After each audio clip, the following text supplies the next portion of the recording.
Blessings, beloveds. Welcome back. Anastasia, cosmic astrologer, going to talk about Venus retrograde in the sign of Gemini. So, before I get started, I just want to say I hope that the full moon in Scorpio was a positive experience for you. It was certainly incredibly intense, and the fact is we're still in the full moon phase anyway, so the energies are still quite intense. It was last night for myself here in Australia.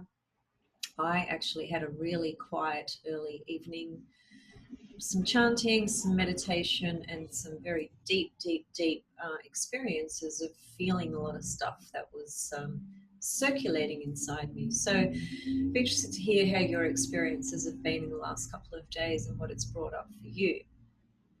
Okay, so Venus retrograde. The last Venus retrograde cycle was a couple of years ago, basically around about October 2018, and it was a retrograde cycle in the sign of Scorpio. The current Venus retrograde cycle we're about to step into is going to be on the 13th of May. I'll bring up the chart for that in a moment. At 21 degrees of Gemini is where Venus stations retrograde. Now, Venus entered the sign of Gemini, I think it was on the 3rd of April. I had it written somewhere. Anyway, it was around about the 3rd of April. And because of the retrograde cycle, Venus is going to spend, an extensive amount of time in the sign of Gemini, because she doesn't leave the sign of Gemini till the first week of July, I think it is. Where is it? Yes, 8th of July is when she stations direct at 5 degrees of Gemini. Now, those degrees and those dates are important. Before I talk about why that's important, let's just back up and just make a few comments about Venus and Venus retrograde and Venus retrograde in Gemini. So the first thing is that this is clearly a retrograde cycle that's happening in real time universally.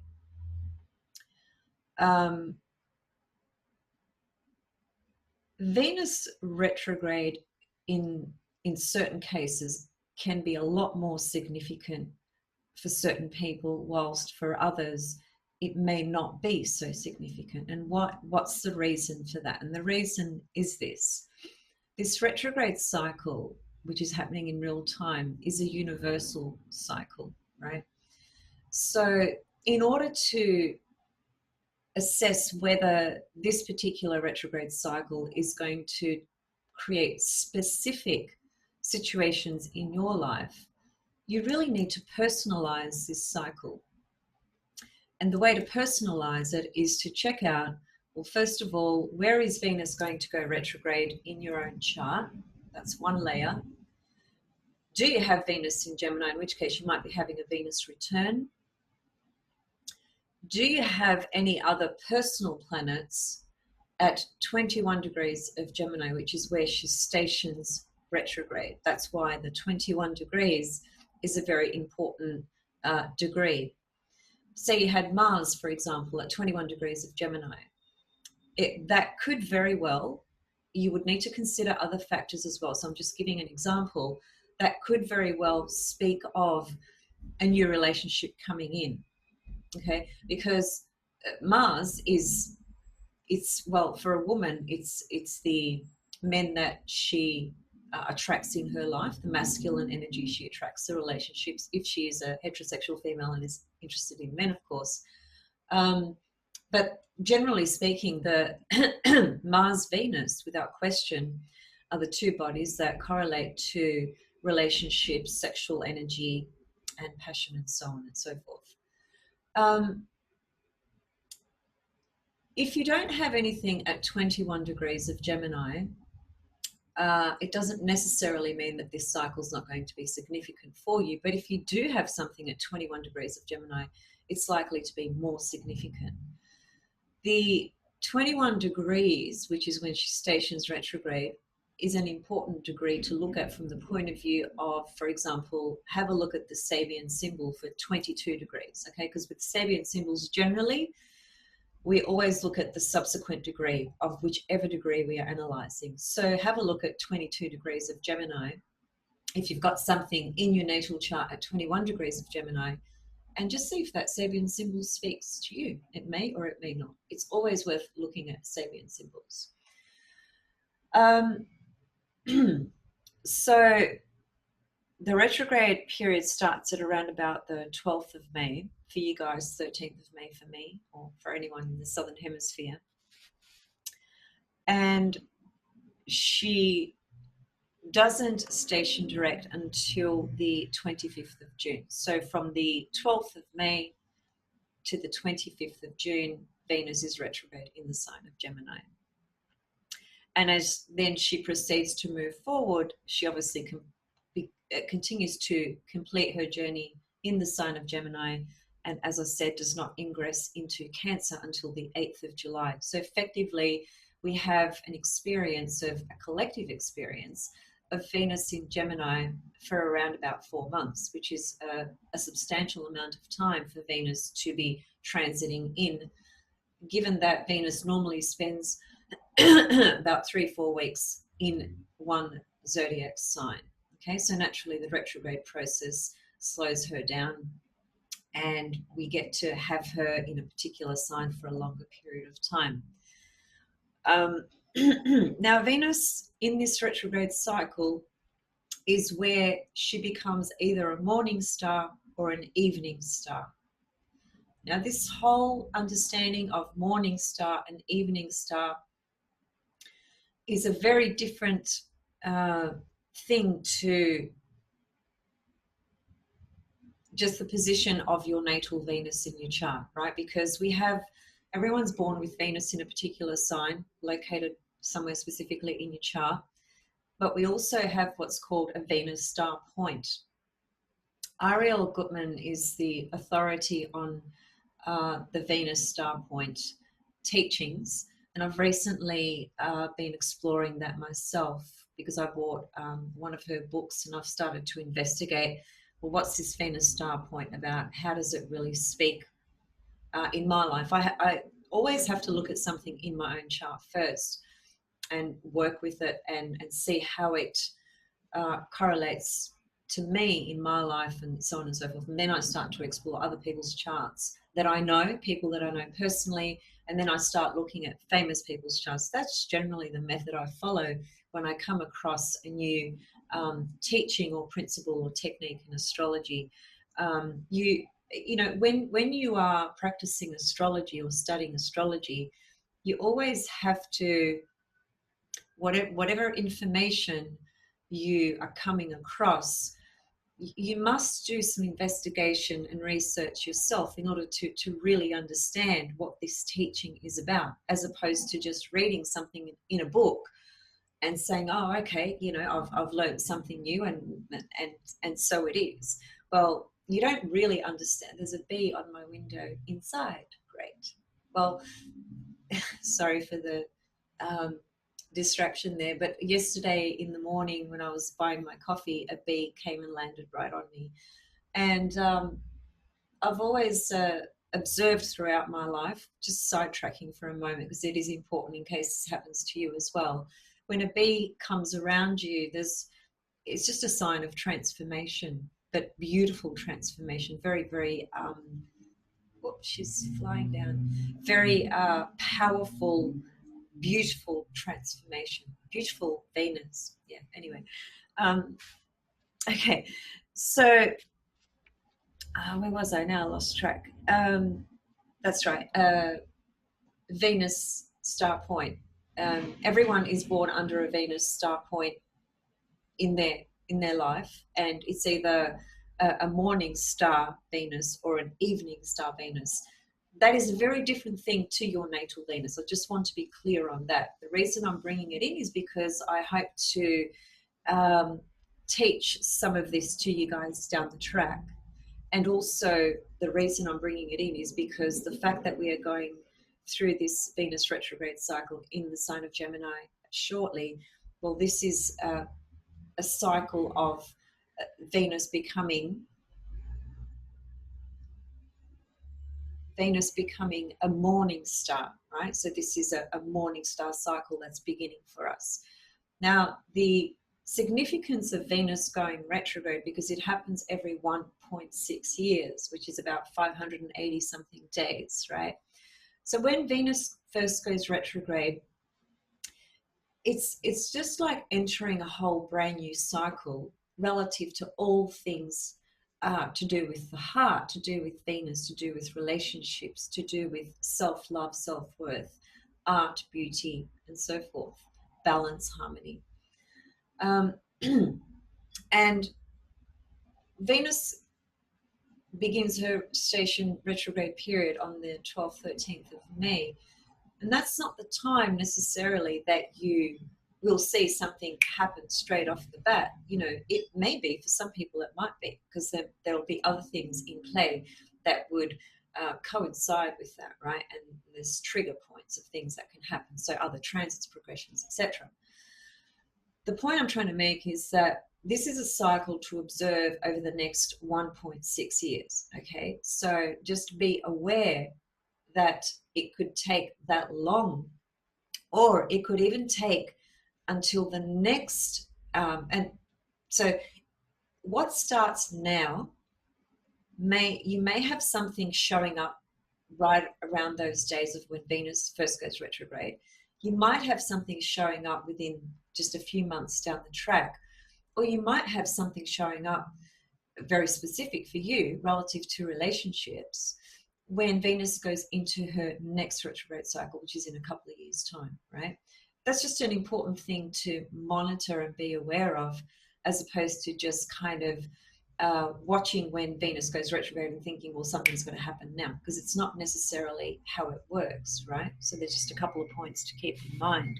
So this Venus retrograde cycle becomes a Venus morning star.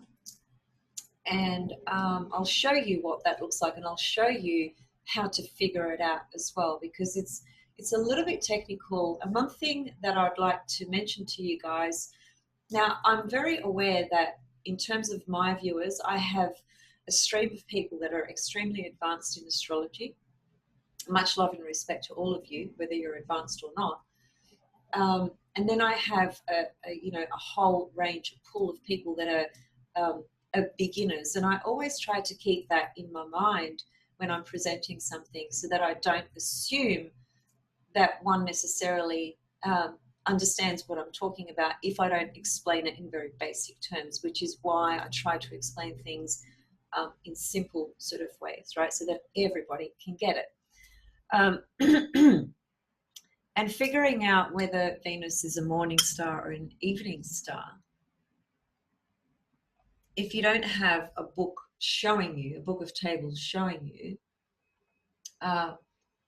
you don't have a software that animates a chart, or even software where you can put up a chart for the time when Venus goes retrograde, for example, and she becomes the morning star, and you don't fiddle around with time as in minutes and seconds, right? So this is the technical side to astrology, and most astrologers or people interested in astrology are just not technically minded. It's just how it is, right? So, but if you want accuracy, and if you want to understand when something is rising before something else, you have to employ the technical component to astrology, right?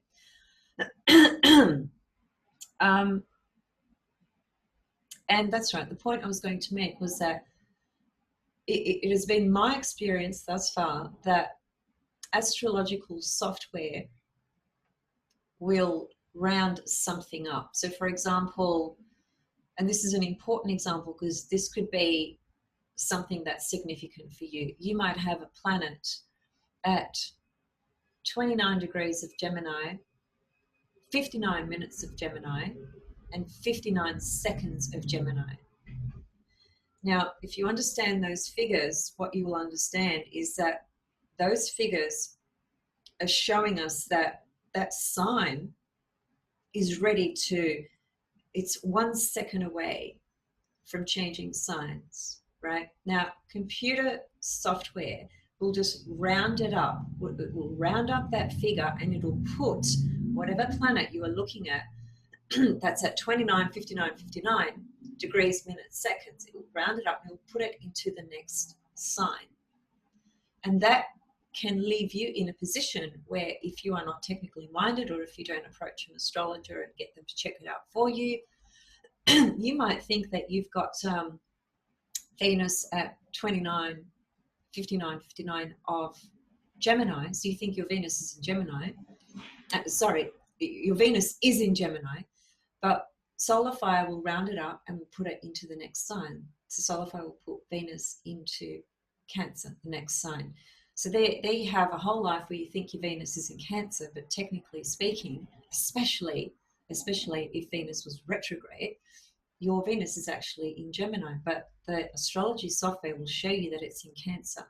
This is invaluable information for you, because you can go through your whole life thinking you've got a planet in this sign when in fact you have it in the previous sign. So just a tip for you guys there, right? So before I bring up the chart and show you what it looks like when she's rising and so forth,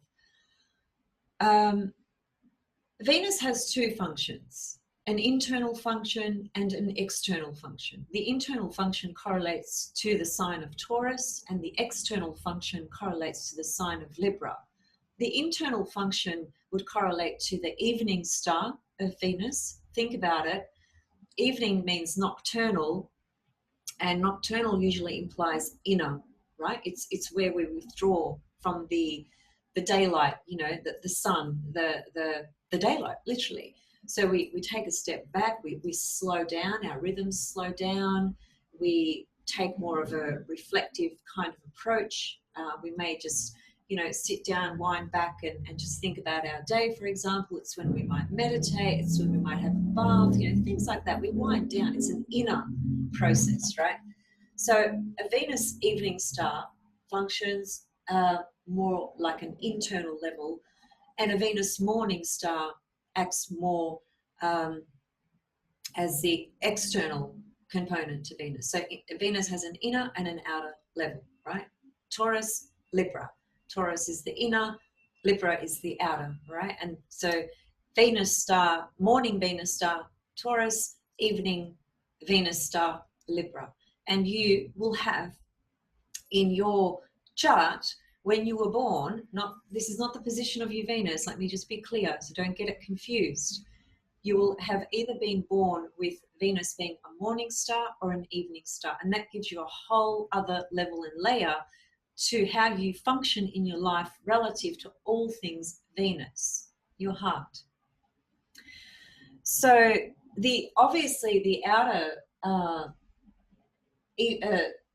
morning star, Venus, would be the individual that's more inclined to, there'd be more of a social, external expression in that person's life, for instance. And the inner night star would be a person who, like one basic example I could use, if you're a morning star, you might be the sort of person that really kind of goes out there and initiates relationships. You're really open and upfront, and you just go for it. You initiate these connections and relationships in your life. And if you're an evening star, you might be the sort of person that's a little bit more withdrawn, a little bit more shy, a little bit more cautious, a little bit more protective, and not so overt or expressive in your expression of Venus on that external level. So they're two very important points to just consider as well.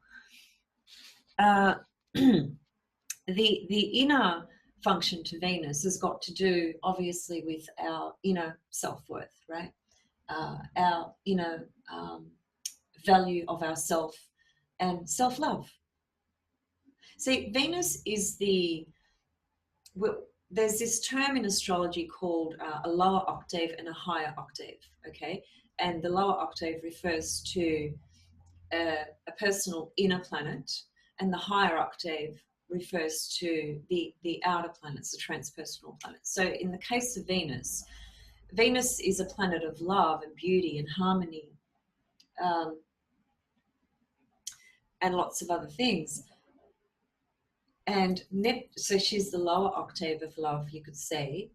And then Neptune is the higher octave of Venus, right? So there's this, it's kind of like saying that Venus is more about the personal sort of love, right, that you radiate from your own heart relative to the relationships in your life and the people that you love. And then the Neptune, which is the higher octave of Venus, is that transpersonal love, right? It's the divine love. It's the ability to love everybody. How many people have that? Okay. So the Venus star point occurs on the 3rd of June for you guys in the Northern Hemisphere, 4th of June for us here in the Southern Hemisphere. That means that Sun and Venus come to an exact conjunction in the heavens, and it's that conjunction that creates the Venus star point. And it's the fact that they are rising on the ascendant. I'll show you the chart in a minute. And Venus rises before the Sun, which is why this cycle makes Venus a morning star, okay? So this morning star business, in other words, relative to the retrograde cycle, might just mean that for all of us on a collective sort of level, that there's a strong external sort of component, if you like, of this Venus retrograde cycle. And certainly Gemini is a sign that's it's more external oriented from the point of view of it's interested in exploring the diversity of everything that it's interested in. So, and I mean, it is ruled by Gemini, and Gemini is a planet that connects things, right? It takes us out. It takes us into connection, communication, exchanging of information, and so forth. So that's kind of like the theme of Venus retrograde, right, for the next couple of months, or Venus in Gemini from early April to early July. That's the, and it's really bizarre because we have this experience of Venus in Gemini and then Venus going retrograde in Gemini, yet the whole world is in lockdown. So that's a very different way of experiencing the Venus in Gemini relative to how we ordinarily and typically connect with people. So the way we've had to do it is in fact another Gemini way, but a different Gemini way. Instead of having physical sort of contact because of the restrictions and the lockdowns, the energy, right, of this Venus in Gemini has brought about just the extensive sort of networking and connection that people have had to become very creative with their thinking relative to, whether it's creating online platforms for the work, for their services, for whatever, and also of course for social friendship, the social and friendship aspects of our life, where we might be like face talking a lot more, or just chatting online in online capacities more, and so on and so forth. So we've taken that Venus in Gemini in a way where we've had to explore it quite differently because we haven't been able to come through the physical sort of level of things, right? In addition to that, it's also the overemphasis and focus on all the shit that the media just keeps pumping out. It's just information after information after information that has been totally and utterly confusing to the masses, right? And that's also, of course, because Neptune is in Pisces, and in the last few days we had Venus squaring Neptune. I'll just double check when that was in a moment. So this is a period then of,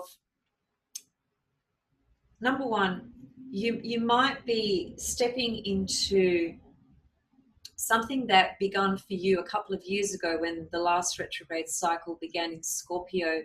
Things that you started during that time So have a think about what was going on in your life when Venus was retrograde in Scorpio, which was around October 2018, and have a think about what was going on with your life then relative to relationships and relative to art and beauty, harmony, balance, things like that. Have a think about what perhaps might have started or ended at that time, and have a think about what's sort of surfacing in your life now, because you might be at a point where whatever you started a couple of years ago is now ready to go up to that sort of next level. And that going up to the next level is going to be the process over the next couple of months where you will review how you're going to do that, okay? Because Venus retrograde is a time of reviewing things, right? Now, you could be reviewing something that started a couple of years ago. You could be reviewing something that you've been thinking about starting. Either or, it's a process of reviewing. It's not really a process of taking the action and making definitive sort of decisions, if you like. You've got to go through this inner process of reevaluation and revision.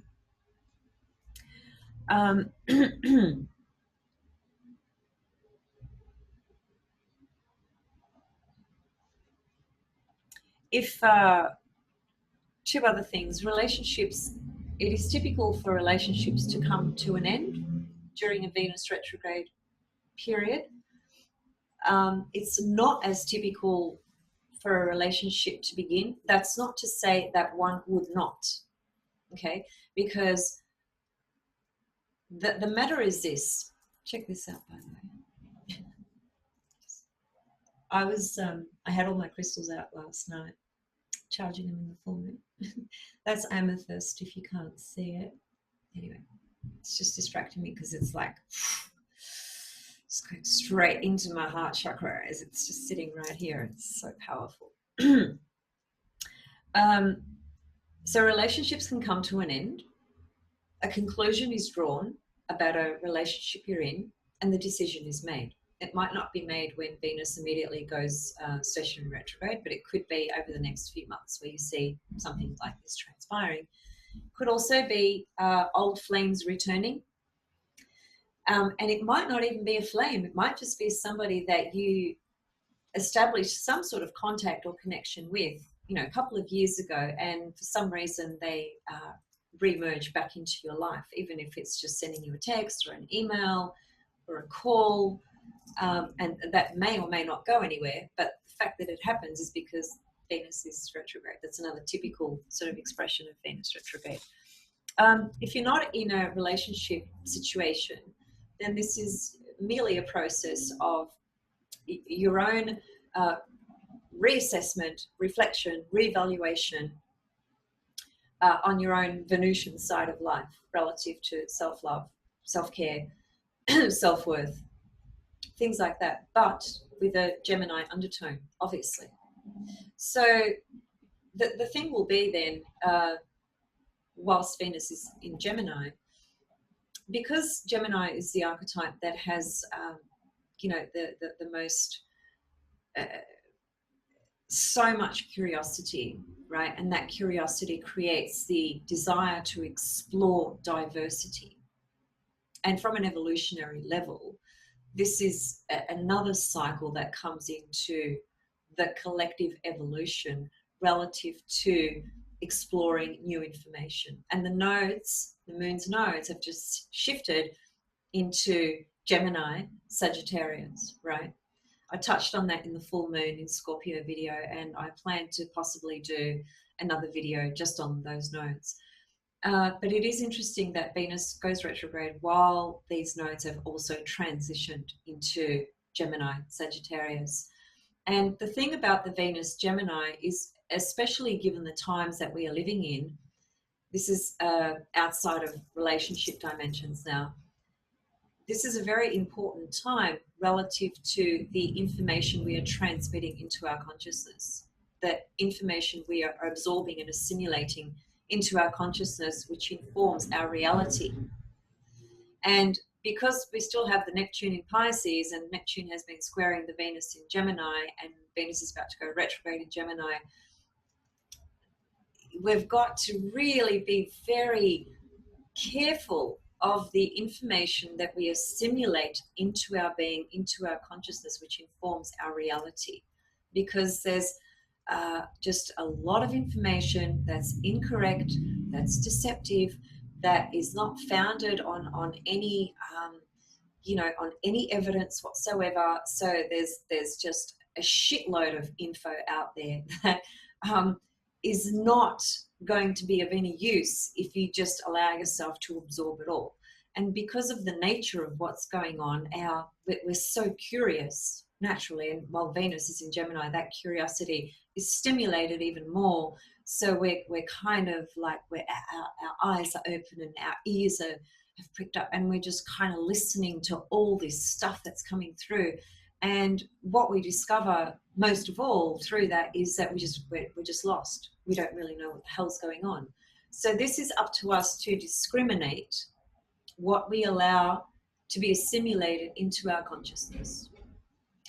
And the way to understand that is also in this way. What's the opposite sign to Gemini? It's Sagittarius. So the Gemini component is the extreme curiosity and diversity of experience that can lead to nowhere. That's why it's opposite Sagittarius, because Sagittarius is the archetype that brings in meaning and purpose and vision. So we need to always sort of bring in that balance and harmonize these polarities, and particularly with Venus. Venus is all about balance and harmony. Inherently, that's what Venus is about. And in any sign, she's striving to achieve that through the filter of that archetype, that sign. So the imbalances that could occur here could be just the overload of information that you're allowing into your own system, into your own consciousness. So just try and remember to bring in the Sag energy. And the way to bring that in is to say, okay, if I'm exploring and listening to this presentation, to this talk, to this media news, to whatever, what am I hoping to gain out of listening to this? What is the purpose of listening to this? And what am I prepared to commit and to do with this? How is it helping me learn and grow and develop? When you ask these questions, you immediately bring in the Sag polarity to the Gemini, and that starts to anchor and establish some kind of meaning and purpose to whatever the hell it is you're engaging in, right? So just an important point to keep in mind. Okay, so let me just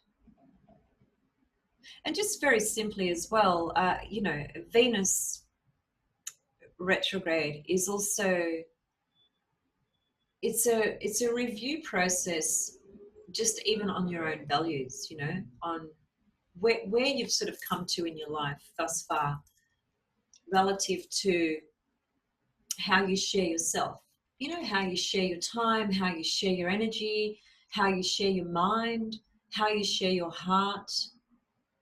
And so you might just find yourself in a position where you're going to really reflect on all those things, and through that reflective process you will make some very specific decisions in your own mind about maybe where you want to explore more or withdraw more, pull back, not give so much of this to that person or to that relationship, or whatever the case may be. It's obviously very, very different for all of us. I just saw a flashing light. Okay, I'm going to share my screen. And so here is the chart for when Venus goes retrograde, which is on the 13th of May in Australia. It'll be on the 12th for many of you. And so this is just a chart done for Melbourne, Australia. It's not, don't worry about where everything is, and don't even worry about anything else. All I want you to see here is that here's Venus at 21 degrees of Gemini, 50 minutes, and she's stationary, about to go retrograde. And I'll just show you what that looks like. So let's animate the chart, and let's just take it to days. Monday. So I'm going to step forward one day, which means I'm going to go to the 14th of May, right? You can still see there's an S, meaning she's still stationary, okay? And if we take it to the 15th, that's when she's officially retrograde. Now, some people call the leading up to stationary period the shadow period and so forth. That's another thing altogether. The important thing to note is when she is stationary and when she goes retrograde, right? Or stationary retrograde. Now, one thing I noticed here as well, which I really love, is that she's actually exactly conjunct the goddess asteroid Vesta, this little black symbol fire flame thing. It's like a flame, which is what Vesta is. It's a flame. Her symbol, it means fire, flame. So she's conjunct Venus. So Venus takes Vesta with her into the experience of retrograde, Venus being retrograde for a couple of months. And I mean, look at that. You know, they're exact. They're only just about 9 minutes apart, something like that. And Hygeia is there as well. That's the symbol for Hygeia, in case you're wondering. And they're both feminine goddesses. And, you know, one has to do, they're similar in the way of, they both have to do with the feminine vibration and frequency. They're both goddesses. They're both asteroids. And they both have to do with what we do in ourselves, in our life. Well, Hygeia is about well-being and health, but it's the commitment that you make towards your health and your well-being. And Vesta is the devotion and commitment that you invest in to something to better yourself and your life. So you can see that they do have something similar about them. So they're both conjunct Venus, okay? So this says to me that some of what's going to be going on for us perhaps would certainly have to do with, be careful about what you're investing your mind in. Mind, Gemini, Vesta, investments.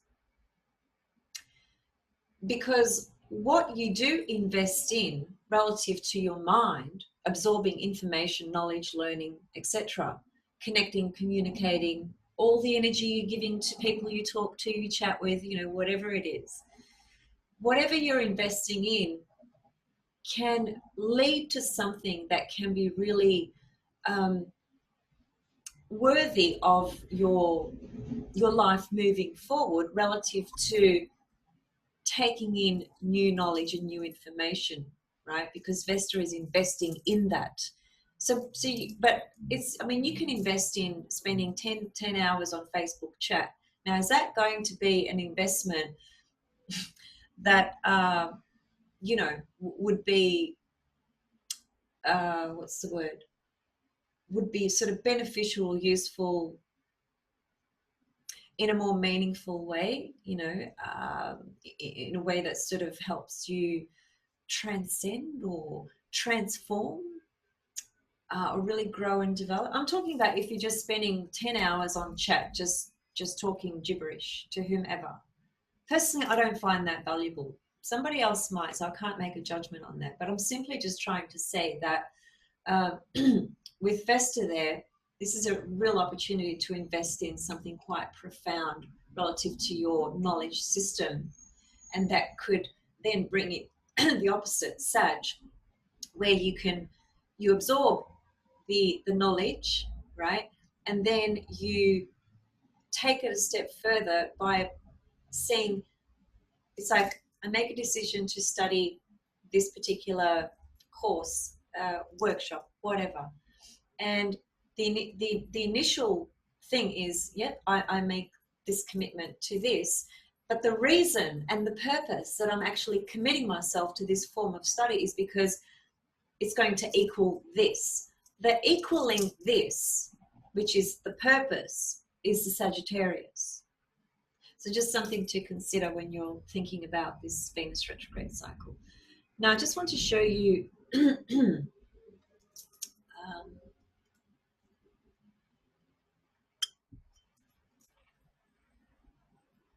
Also, during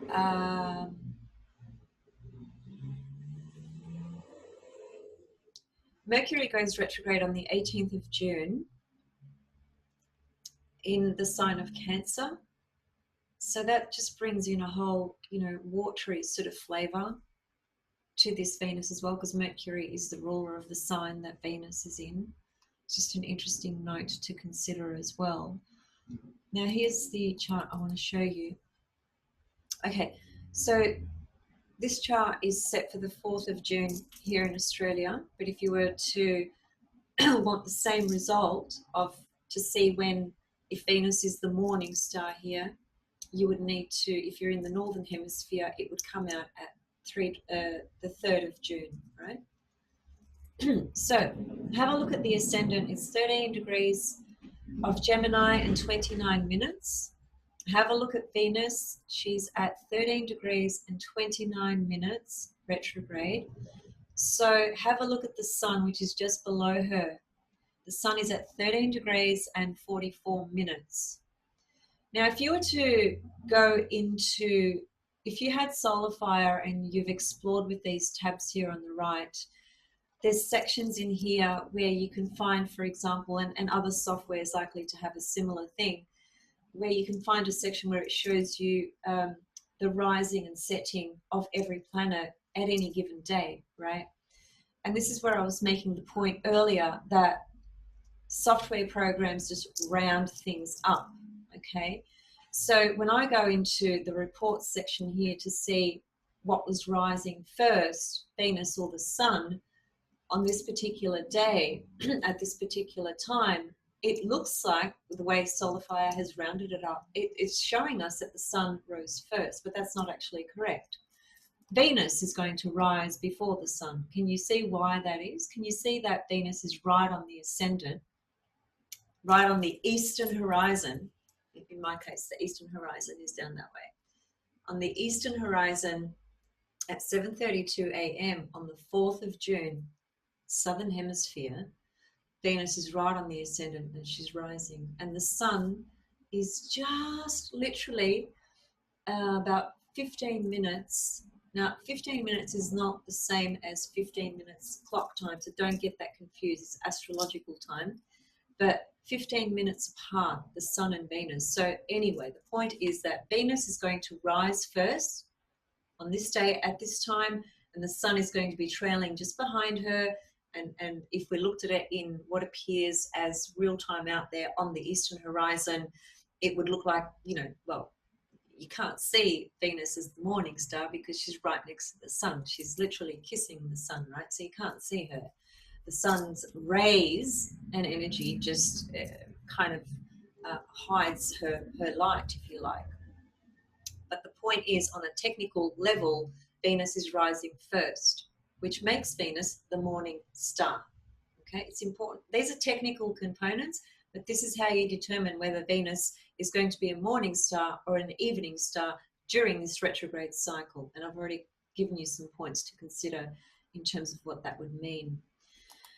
Okay, so I think I will leave it there. And the points that I've made are very important and very significant and can at least give you some, a lead into what perhaps you can be considering for yourself relative to this retrograde cycle.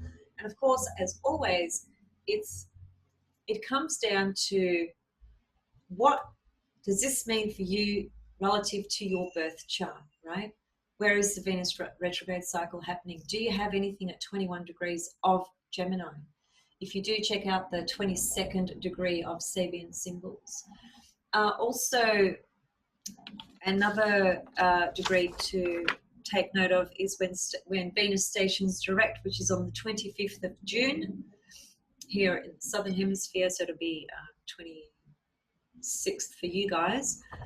24th. And Venus stations direct at 5 degrees of Gemini. So that degree too can be quite significant relative to perhaps what's going to unfold over the next few months for you. So you might have something at 5 degrees of Gemini. Check that out if you do. What planet is it? If it's a personal planet, that's easier to get a clear sort of interpretation. If it's an outer planet, it's always a lot more difficult and obscure because it's a transpersonal energy. It's not working in everyday consciousness. Really need to understand that about Uranus, Neptune, and Pluto. Chiron as well. Okay, guys, much love and blessings. Happy full moon in Scorpio, and see you very soon. Thanks for watching. Bye.